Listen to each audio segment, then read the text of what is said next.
First contact. The Chronax warship Eternal Dawn hung in the darkness of space, its crystalline hull refracting starlight like a massive prism. On the command deck, High Commander Vexera stood motionless, all four of her eyes fixed on the holographic display of the unremarkable blue planet before them. Another primitive world, she muttered, mandibles clicking in disappointment. Barely into their space age, still burning fossil fuels. Why are we wasting our time here? Science Officer Kral approached, his tentacles dancing across a series of floating data screens. The energy readings, Commander. They're unusual. Nothing like what a civilization at this development stage should be producing. Vexera turned to face him, her iridescent scales shifting from deep blue to a skeptical purple. Explain. The signatures are quantum in nature, Kral said, bringing up a complex series of waveforms. Highly sophisticated. But they're not coming from their visible infrastructure. They're emanating from deep within the planet itself. Natural phenomenon. Impossible. The patterns are too precise, too structured. Someone built this, Commander, and they went to great lengths to hide it. Vexera's scales rippled with interest. The Chronax had ruled the galaxy for 10,000 years precisely because they never ignored anomalies. Their technological superiority was absolute, or so they had always believed. But if a supposedly primitive species had somehow developed quantum technology in secret, prepare a scouting party, she ordered. I want boots on the ground within the hour. Standard protocol. No contact with the natives. Find the source of those energy signatures. As her crew scrambled to comply, Vexera studied the planet again. Earth, the natives called it. Such an unassuming name for a world that might be harboring technology that should be far beyond its capabilities. The scouting party deployed under cover of darkness, their stealth ships sliding through Earth's atmosphere like shadows. Team leader Zix led his squad to the coordinates where the quantum signatures were strongest, a seemingly empty stretch of Antarctic ice. Spread out, he subvocalized through their neural link. Looking for anything unusual. And remember, these humans are primitive. They shouldn't be able to detect us, but stay alert. The squad moved across the ice in perfect formation, their adaptive camouflage rendering them nearly invisible. Their sensors probed deep beneath the surface, searching for the source of the mysterious energy readings. They were halfway through their sweep when every alarm in their suits suddenly screamed to life. Massive power spike, one of the scouts reported. Something's activating beneath us. Before Zix could respond, the ice beneath their feet began to glow with an otherworldly blue light. Geometric patterns emerged, spreading outward in all directions, and they were familiar. Impossibly familiar. These are Chronax designs, Zix whispered in disbelief. But they're different, modified, enhanced. The patterns continued to spread, forming an intricate lattice of light that stretched to the horizon. And then, with a sound that seemed to bend reality itself, a massive structure began to rise from the ice. It was a pyramid, but like no pyramid any of them had ever seen. Its surface was covered in the same glowing patterns, but they shifted and moved like living things. And the energy readings, they were off the charts. Fall back, Zix ordered. Return to the ships immediately. But before they could move, a voice echoed across the ice, not through their communication systems, but directly in their minds. Welcome, visitors, the voice said, somehow managing to sound both friendly and dangerous at the same time. We've been expecting you. Zix felt a chill that had nothing to do with the Antarctic cold. Impossible, he muttered. They're supposed to be primitive. Your definition of primitive is rather narrow, the voice continued, clearly amused. We've been watching your civilization for a very long time, waiting to see if you'd notice us. And now that you have, well, perhaps it's time we had a proper introduction. The pyramid's patterns suddenly flared blindingly bright, and Zix felt the familiar sensation of a quantum teleportation field enveloping his team. The last thing he saw before they were transported was a human figure standing atop the pyramid, silhouetted against the aurora-lit sky. Back on the Eternal Dawn, High Commander Vexra watched in mounting horror as the quantum signatures beneath Earth's surface began activating all at once, a global network of technology that by all rights shouldn't exist. All ships, battle stations, she ordered, her scales now a deep red of alarm. We need to. She never finished the sentence. In a flash of impossible light, her entire bridge crew found themselves standing in a vast chamber deep beneath Earth's surface, surrounded by technology that made their most advanced systems look primitive by comparison. And standing before them was a human woman, smiling warmly despite the gravity of the situation.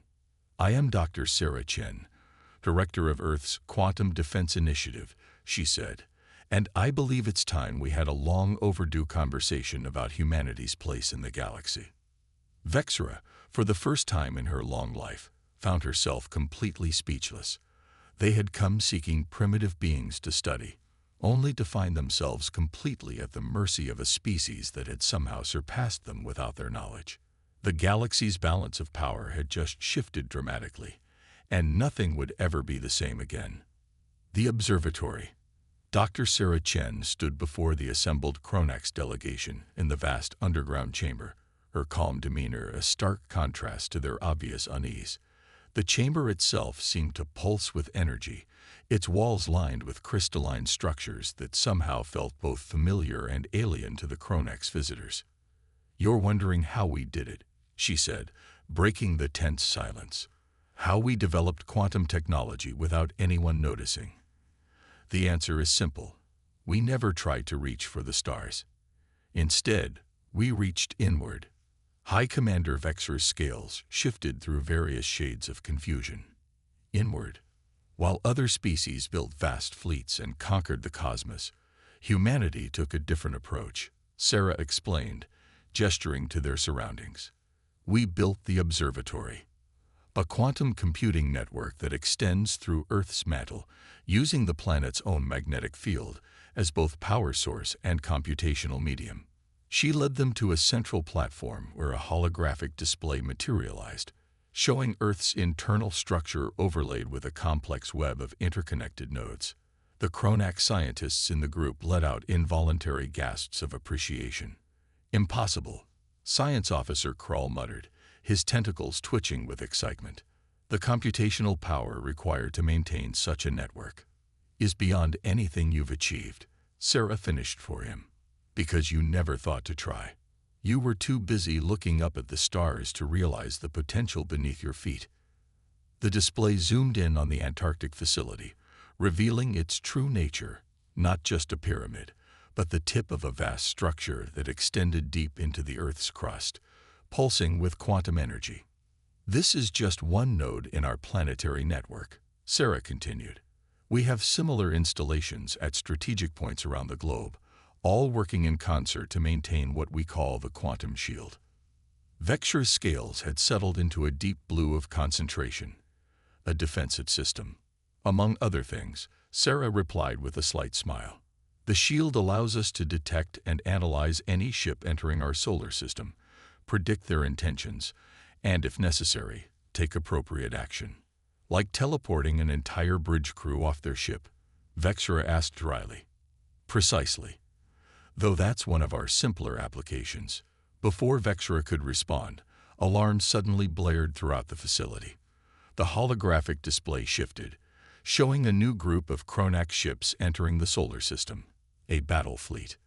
"Ah," Sarah said, her expression hardening. "It seems some of your colleagues have decided to escalate the situation." The new fleet consisted of over 30 warships, their crystalline hulls bristling with weapons.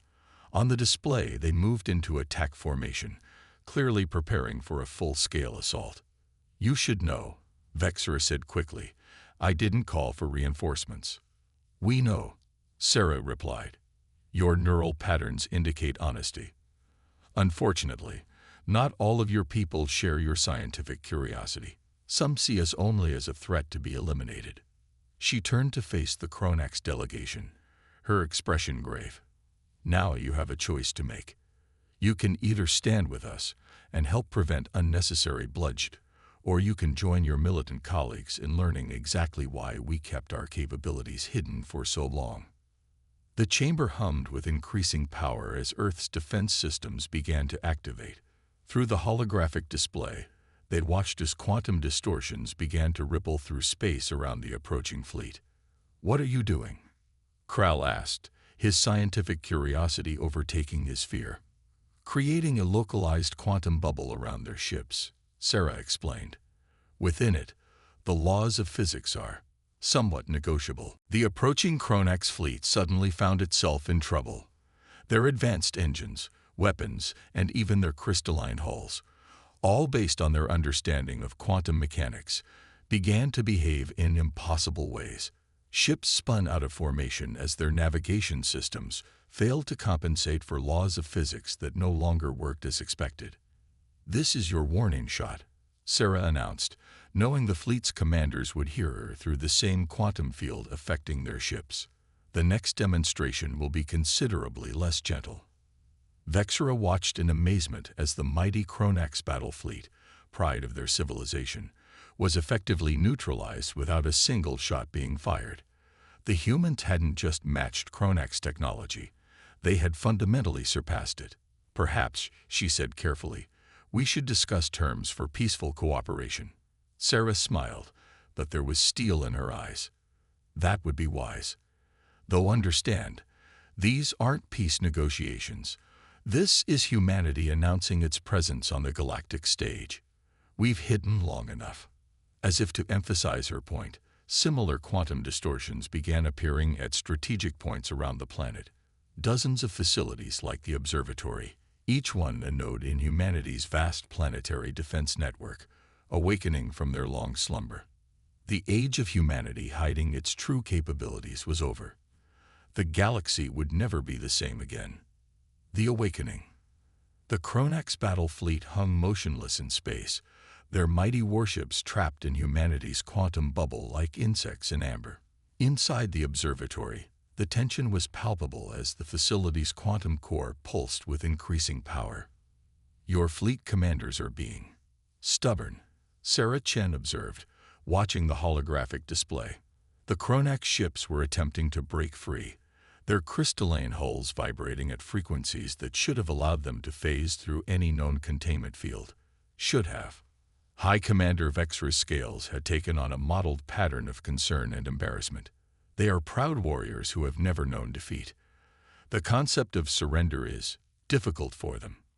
"Pride can be deadly," Sarah replied, her fingers dancing across a quantum interface, "especially when facing an opponent you don't understand."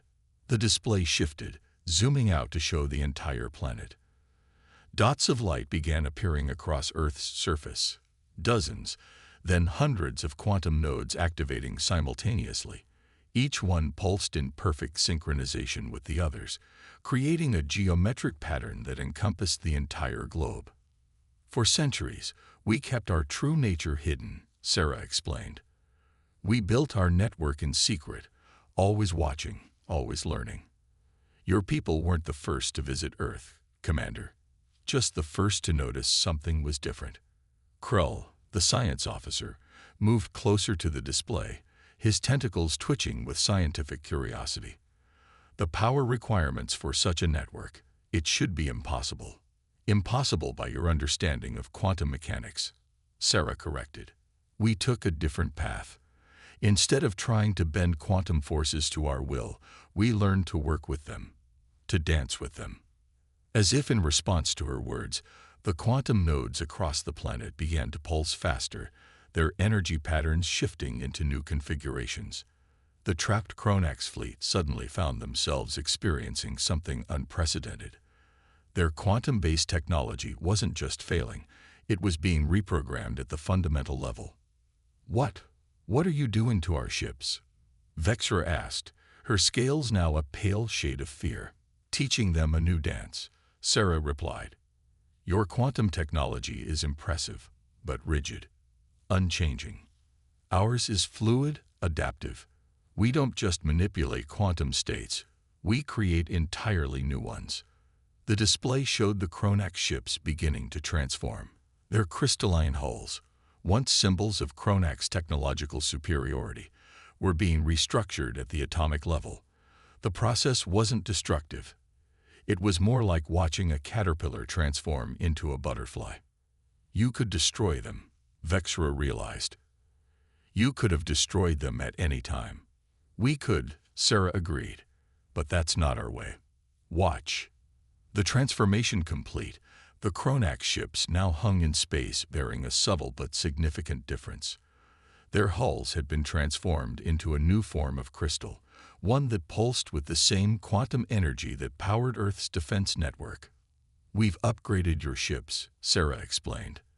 They're now capable of operating within our quantum paradigm.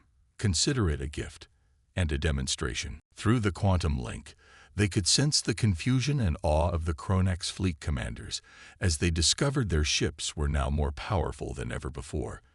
But the power came with a caveat. The new quantum systems were fundamentally linked to Earth's network, impossible to use as weapons against humanity. This is why we remained hidden, Sarah continued. Not out of fear, but because we needed time. Time to perfect our understanding of quantum mechanics. Time to build our network. Time to prepare for the moment when we would need to reshape the galaxy's understanding of what's possible. The chamber grew quiet as the implications sank in. Humanity hadn't just developed advanced technology. They had fundamentally altered the rules of what technology could do.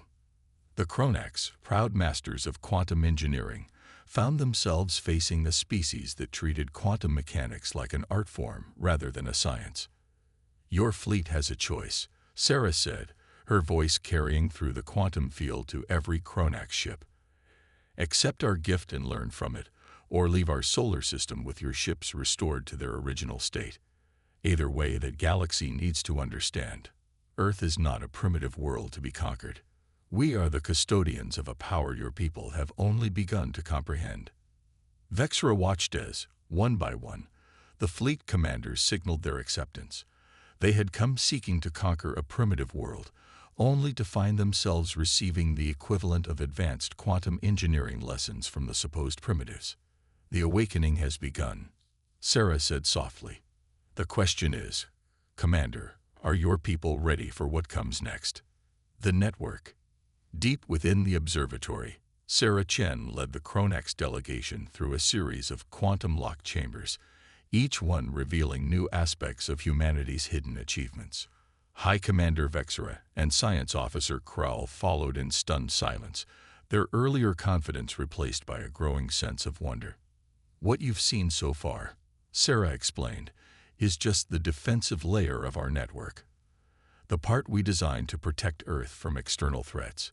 But protection was never our primary goal. They entered a vast spherical chamber dominated by a holographic representation of the galaxy. Countless threads of light connected various points, forming an intricate web that pulsed with quantum energy. For the past century, we've been mapping quantum connections across the galaxy, Sarah continued. Every star, every planet, every particle of dark matter, they're all connected through quantum entanglement. We didn't create these connections, we simply learned to see them, to use them. Krall moved closer to the display, his scientific curiosity overcoming his trepidation. These connections, they're natural. As natural as gravity, Sarah confirmed. The universe isn't just connected, it's conscious. And through our quantum network, we've learned to communicate with it.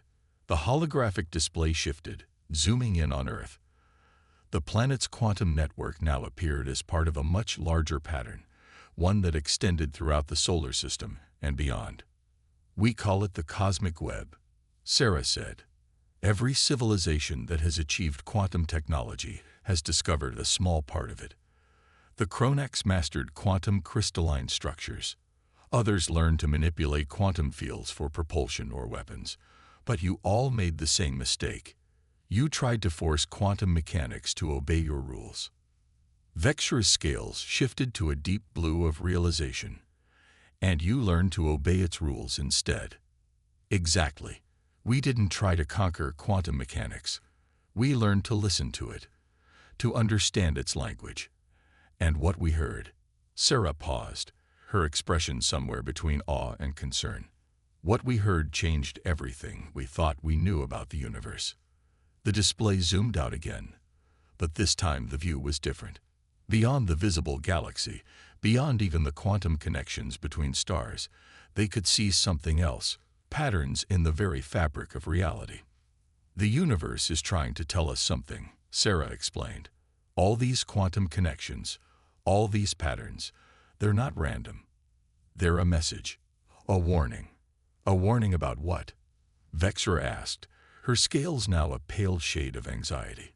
Before Sarah could answer, the quantum network suddenly pulsed with unprecedented energy. The holographic display flickered, then stabilized to show something new, a massive disturbance in the quantum field, approaching from the edge of known space. That, Sarah said grimly. We've been detecting it for decades. Something is coming.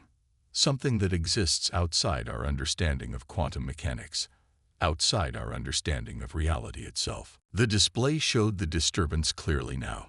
A void in the quantum web, a place where the natural connections between matter simply ceased to exist. And it was moving, consuming everything in its path. This is why we built our network, Sarah continued. Not just to protect Earth, but to prepare for this. The Chronax, with your mastery of quantum crystals. The Zentari with their quantum field manipulation. The Nexus with their quantum consciousness technology. We've been studying all of you, learning from your achievements and your mistakes, because when that thing reaches our galaxy, we'll need every advantage we can get.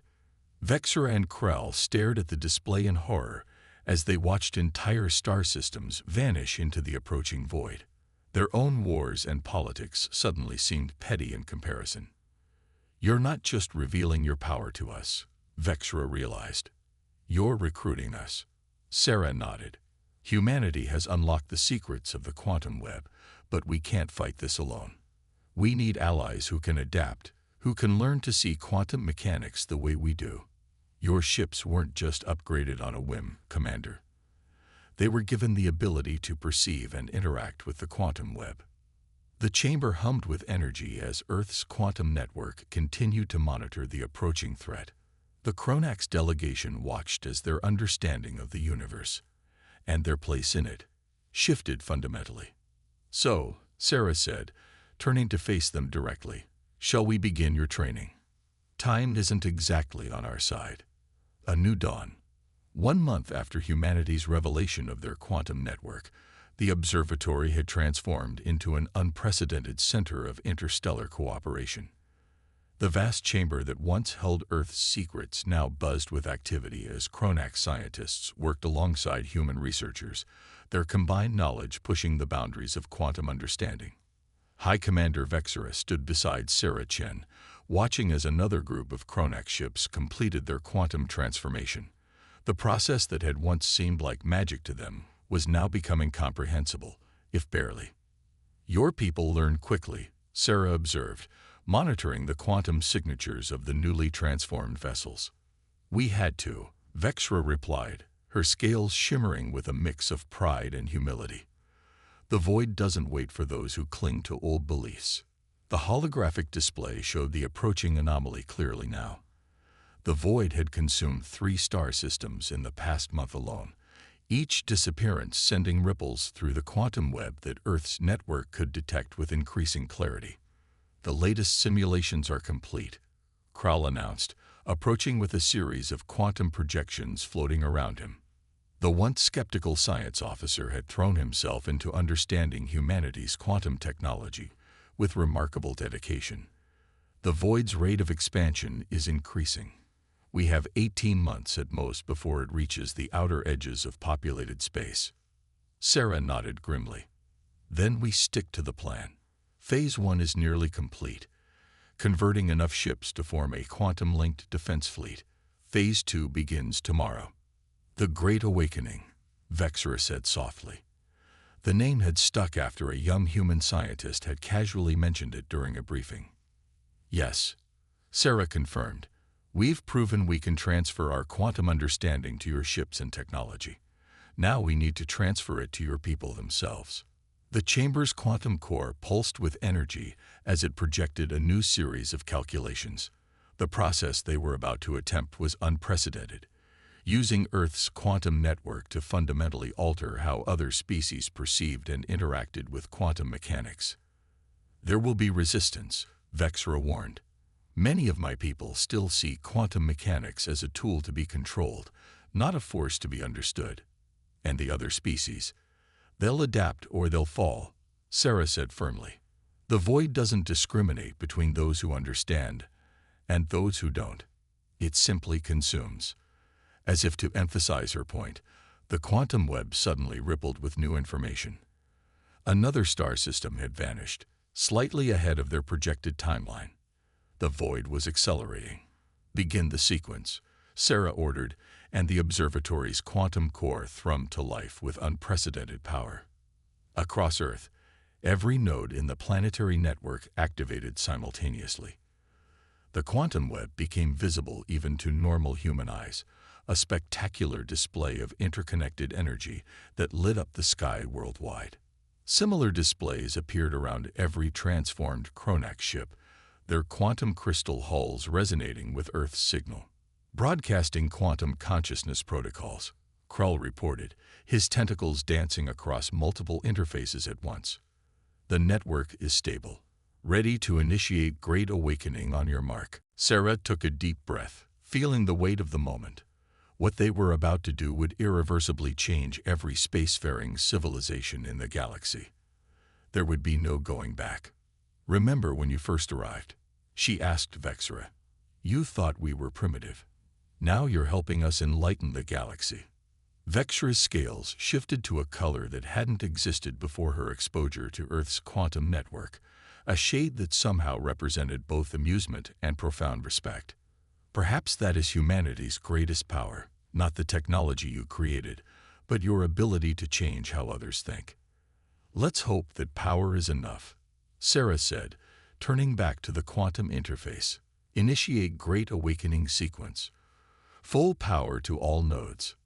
The quantum web flared with blinding intensity as Earth's signal reached out across the galaxy.